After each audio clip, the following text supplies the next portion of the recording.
Mr. Speaker, Mr. President, Mr. Prime Ministers, distinguished members of the Diet, Ambassador and Mrs. Baker, Secretary Colin Powell and the American delegation, Japanese delegation, distinguished representatives of the great people of Japan. Laura and I are honored to be here, and thank you so very much for your invitation, and thank you very much for the generous reception.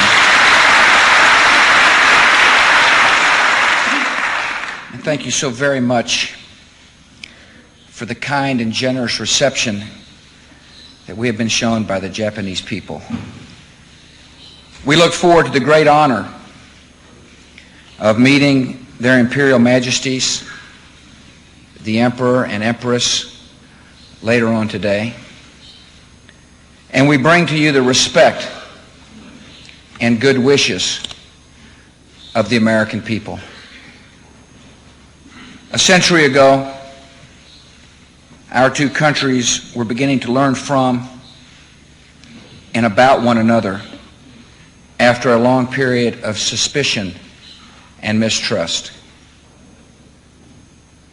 The great Japanese scholar and statesman Inazo Nitoibe, a man who understood both our peoples, envisioned a future of friendship as he wrote, "I want to become a bridge across the Pacific." That bridge has been built, not by one man, but by millions of Americans and Japanese.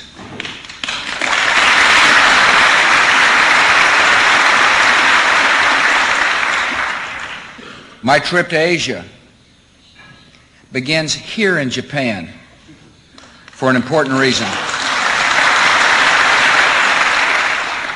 It begins here because for a century and a half now, America and Japan have formed one of the great and enduring alliances of modern times. From that alliance has come an era of peace in the Pacific. And in that peace, the world has witnessed the broad advance of prosperity and democracy throughout East Asia. From its very birth, our alliance has been based on common interests, common responsibilities, and common values. The bonds of friendship and trust between our two people were never more evident than in the days and months after September the 11th. We were grateful, so very grateful, for the condolences and compassion of the Japanese people and the Japanese government. We were especially touched that the people of Ehime Prefecture sent a donation to the families of victims, showing empathy for loss even when their own loss was so recent.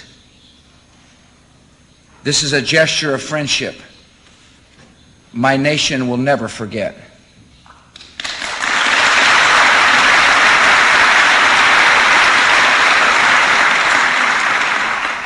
Last fall in Shanghai, the Prime Minister gave me a special gift, a samurai arrow in a box in which the Prime Minister had written, "The arrow to defeat the evil and bring peace to the earth."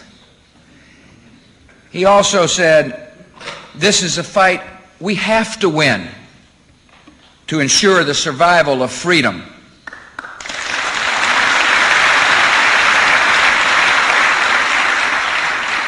I assured him then,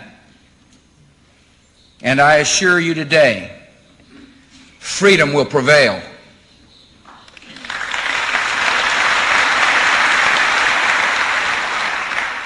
civilization and terrorism cannot coexist. And by defeating terror, we will defend the peace of the world.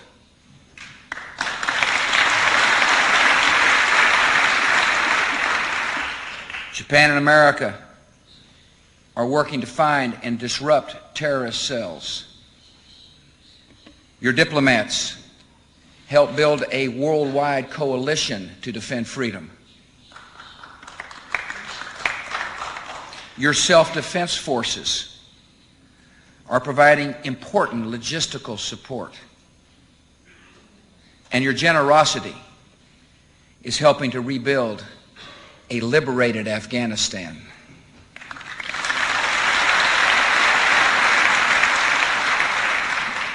Your response to the terrorist threat has demonstrated the strength of our alliance and the indispensable role of Japan that is global and that begins in Asia. The success of this region is essential to the entire world. And I'm convinced the 21st century will be the Pacific century.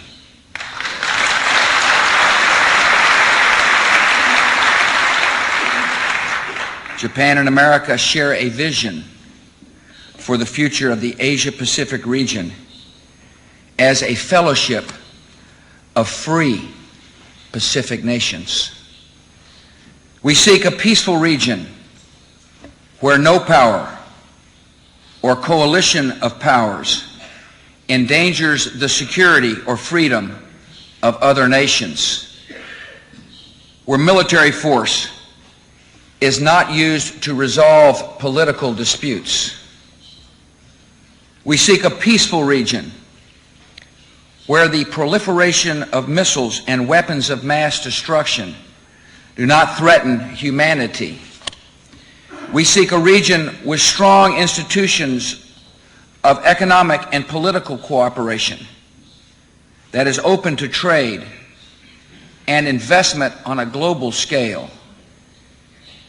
A region in which people and capital and information can move freely, breaking down barriers and creating bonds of progress, ties of culture, and momentum towards democracy.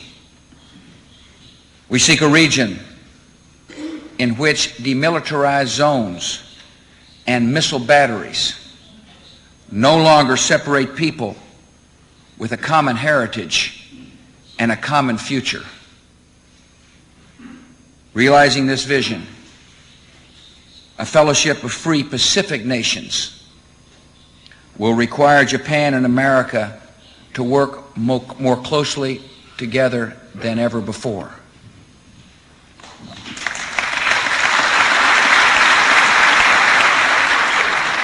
Our responsibilities are clear.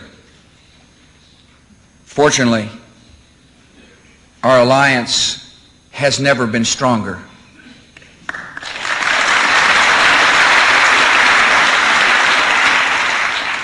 America, like Japan, is a Pacific nation, drawn by trade and values and history to be a part of Asia's future. We stand more committed than ever to our forward presence in this region. We will continue to show America power and purpose in support of the Philippines, Australia, and Thailand. We will deter aggression against the Republic of Korea. Together, Japan and the United States will strengthen our ties of security.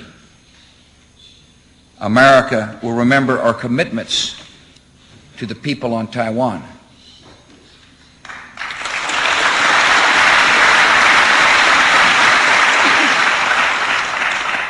And to help protect the people of this region and our friends and allies in every region, we will press on with an effective program of missile defenses.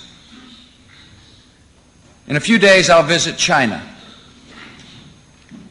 America, like Japan, welcomes a China that is stable and prosperous and at peace with its neighbors. We are grateful for China's cooperation in the war against terror. We both supported China's entry into the World Trade Organization.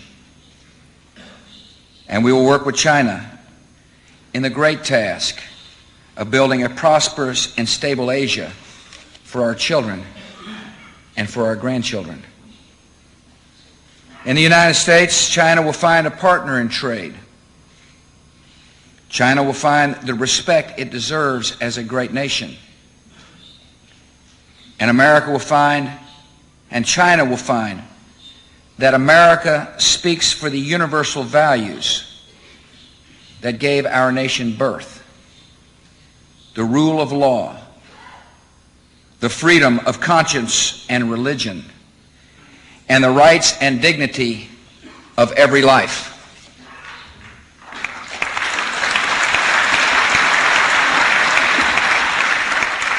Those are the values of my country, and those are the values of our alliance. America and Japan have joined to oppose danger and aggression. We have also joined to bring aid and hope to those who struggle throughout the developing world. We're the world's two largest economies and the two most generous contributors of economic and humanitarian aid. Japan's commitment to development is known and honored throughout the world. So is Japan's leading role in great international institutions, the United Nations, the World Bank, and the G8, among others. The challenges of development are often deep and difficult. Persistent poverty, widespread illiteracy, terrible disease.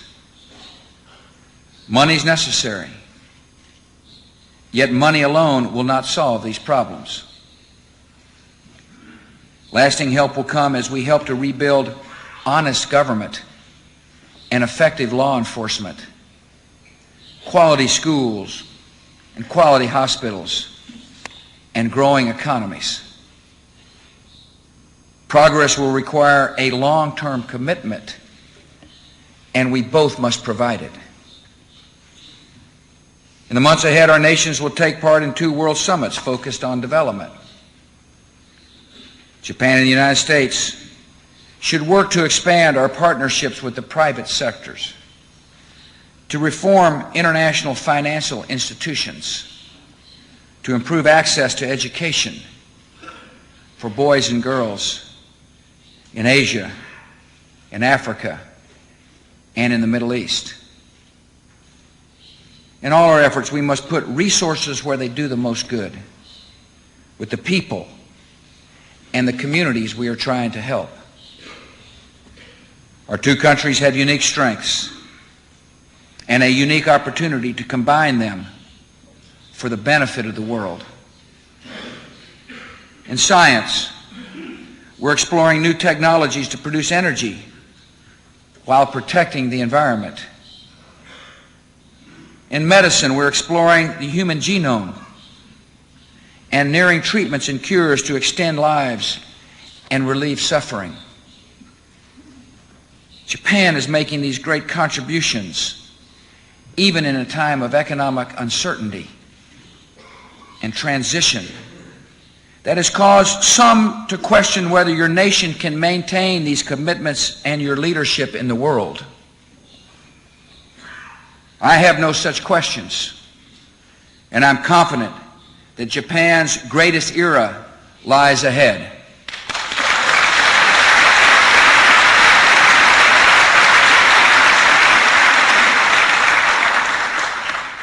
Japan has some of the most competitive corporations and some of the most educated and motivated workers in the world. And Japan, thanks to my friend, the Prime Minister, is on the path to reform. I value my relationship with the Prime Minister.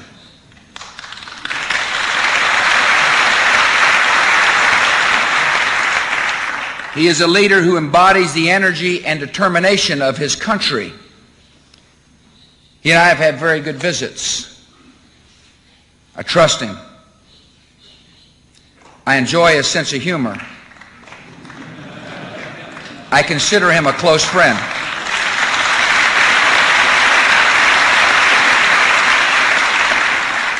He reminds me of a new American star, Ichiro.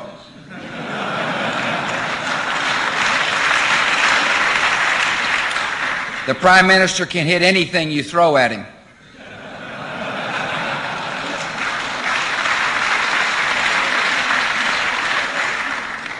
Over the years, we Americans have seen our share of economic challenges. In the late 70s and early 80s, our competitiveness was weak. Our banks were in trouble. High taxes and needless regulation discouraged risk-taking and strangled innovation. America overcame these difficulties by reducing taxes and by reducing regulations.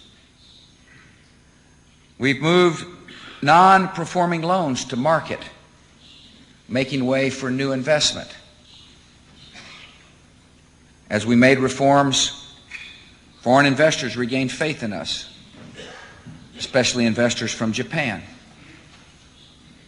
We learned that in times of crisis and stagnation, it is better to move forward boldly with reform and restructuring than to wait, hoping that old practices will somehow work again. Through bold action, we emerged a better and stronger economy, and so will you.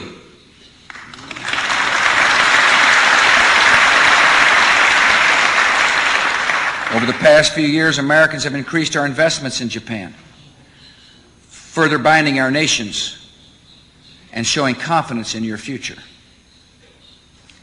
Japan has a proud history of moving forward, not through revolutions, but through restorations. One of the heroes of the Meiji Restoration, Yokichi Fukuzawa, was a student of the economic ideas that transformed the Western world. He saw these ideas spark prosperity and lift millions out of poverty, and he sought to introduce them to his people. As he translated an influential economics textbook into Japanese, he came across an English word with no Japanese equivalent: competition. So he coined a new word, kyosho, and forever enriched the Japanese language. But kyosho is more than just a word. It is a spirit and an ethic. It is an engine that drives innovation and unleashes the potential of free people. More than a century ago, competition helped propel Japanese economy into the modern era. Half century ago, it accelerated the Japanese post-war economic miracle, admired by the world. Now Japan has embarked on a new restoration,